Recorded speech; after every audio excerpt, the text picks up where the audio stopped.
એ દિવસની એક ખુશીમાં આમ ગણીએ તો વિજયની ખુશીમાં આ દિવસ આપણે ઉજવીએ છીએ. હવે એવું કહેવાય છે કે 1947 પહેલાં આપણા દેશમાં અંગ્રેજોનું શાસન, અંગ્રેજોનું રાજ અને સાવ સરળ ભાષામાં તો કે અંગ્રેજોની ગુલામીમાં આપણે હતા. હવે 1947 પછી આપણા દેશને આઝાદી મળી અને આપણે સ્વતંત્રતાની ખુશીની રીતે આ તહેવાર ઉજવીએ છીએ, એક રાષ્ટ્રીય તહેવાર. હવે આમ જોઈએ તો ખરેખર સારી વાત અને એક અભિમાન આપણામાં, આપણું હૃદય કે સાચી આપણી ગજ ગજ ખુલે એવી વાત. હવે એના માટે આપણા દેશના કંઈ કેટલાય લોકો કે જેના નામ સુદ્ધા આપણે જાણતા નથી એવા લોકોએ આઝાદીની આ લડતમાં આપણા દેશને આઝાદ કરવા માટે બલિદાન આપેલું છે અને એના બલિદાનના પરિપાક રૂપે આજે આપણે ધ્વજવંદનને સલામી કરી શકીએ છીએ. હવે અંગ્રેજોના સમયની વાત કરીએ તો આપણા માથા ઉપર ટોપી સુદ્ધા પહેરવા દેતા નહોતા. અંગ્રેજોની સામે આપણને માથું નમાવીને ચાલવું પડતું. એટલું જ નહીં, અત્યાચાર અને અન્યાયની તો વાત જ આપણાથી નહીં થાય. હવે આ તહેવારની રીતે આપણે જે નાના નાના બાળકો છે, કંઈક યુવાનો ભણે છે, કે ઉજવીએ એટલે ખૂબ સારી વાત છે, એક અભિમાનની વાત છે, એક સ્વાભિમાનની વાત છે. પણ વાસ્તવિક રીતે આપણે આપણી પોતાની સ્થિતિ જોઈએ તો આપણે આઝાદ કેટલા?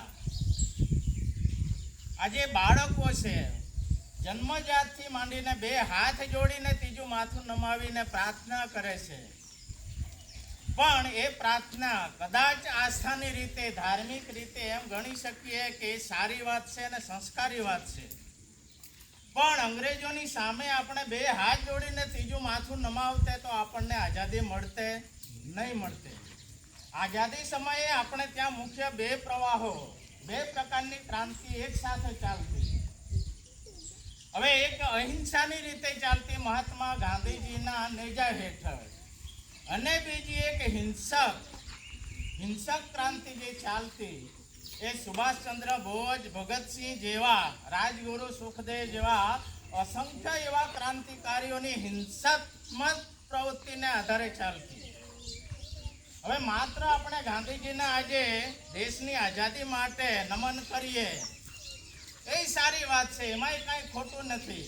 પણ એના કરતાં એ વિશેષ સુભાષચંદ્ર બોઝ છે, ભગતસિંહ છે, સુખદેવ છે, રાજગુરુ છે અને એવા કેટલાય નામ કે જે ખરેખર આપણે જાણતા સુદ્ધા નથી.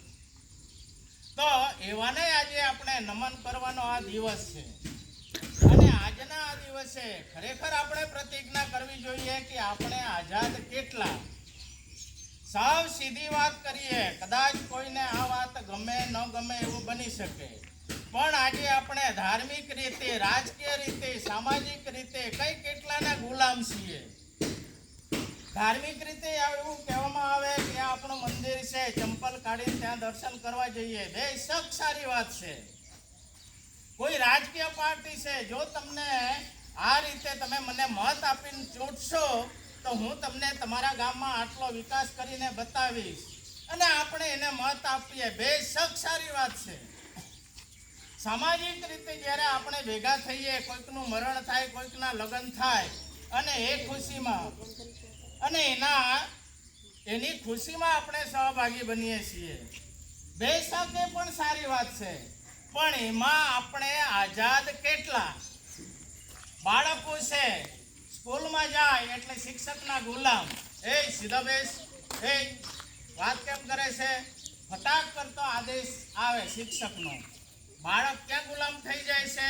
શિક્ષકનું. એટલે જે સ્વતંત્ર રીતે બાળકને શિક્ષણ મળવું જોઈએ એ મળતું નથી.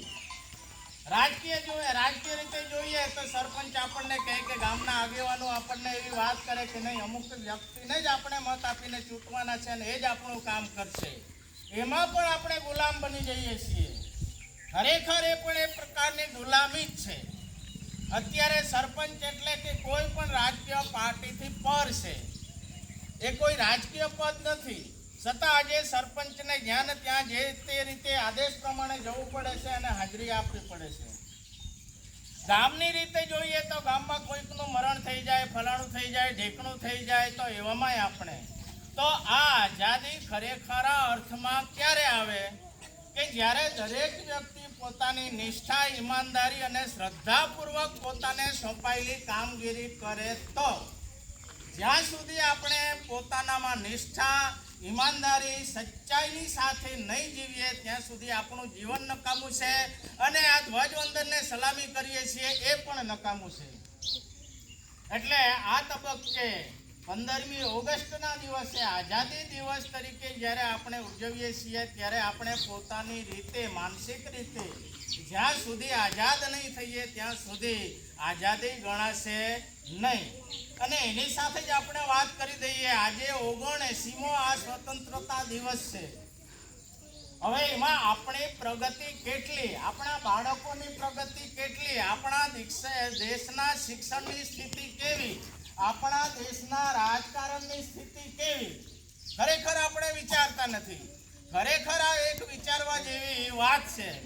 પણ આ તબક્કે વિશેષ ન કહેતા જો સામૂહિક રીતે આપણે એવી પ્રતિજ્ઞા કરીએ કે આ આઝાદીને ખરેખર અર્થમાં મારે આઝાદ બનાવવી છે, મારે સ્વતંત્ર રીતે, નાનું બાળક છે તો મા બાપને પગે લાગવું ખૂબ સારી વાત છે, પણ પગે લાગવાથી વાત ત્યાં પૂરી થઈ જતી નથી. મા બાપના કહેવા પ્રમાણે બાળક ચાલે તો એની આઝાદી એ પાકી ગણાશે, એ સાચી ગણાશે.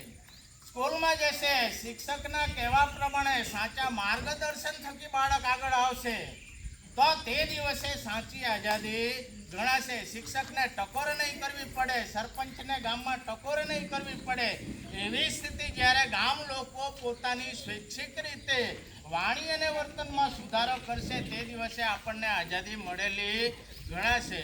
એટલે આ તબક્કે ગામની અંદર આમ તો મારો અધિકાર ગણાય અને મારી નૈતિક અને નિષ્ઠાપૂર્વકની, ઈમાનદારીપૂર્વકની એક ફરજ ગણાય. હું માત્ર ફરજના ભાગરૂપે અહીંયા ઉપસ્થિત છું એવું નથી, પણ આ મારી નૈતિક જવાબદારી છે, મારું આ કર્તવ્ય છે કે દેશની આઝાદીના લડવૈયાઓને આજે આપણે સલામ કરવા માટે એકત્રિત થયા છીએ. ત્યારે ગામ લોકોને ફરી એકવાર 15મી ઓગસ્ટે 79મા આઝાદી દિવસ તરીકે આપ સૌને મારી શુભેચ્છા. અને પોતે એક સ્વતંત્ર જીવન જીવી કોઈકના નેજા હેઠળ, કોઈકના દબાણમાં, કોઈકની ગુલામીમાં આપણે ન રહીએ અને સચ્ચા, ઈમાનદારી અને નિષ્ઠાપૂર્વક આપણે જીવન જીવીએ એવી એક પ્રતિજ્ઞા આપણે આ તબક્કે કરીએ એવી એક શુભેચ્છા સાથે અંતમાં જય હિન્દ, જય ભારત.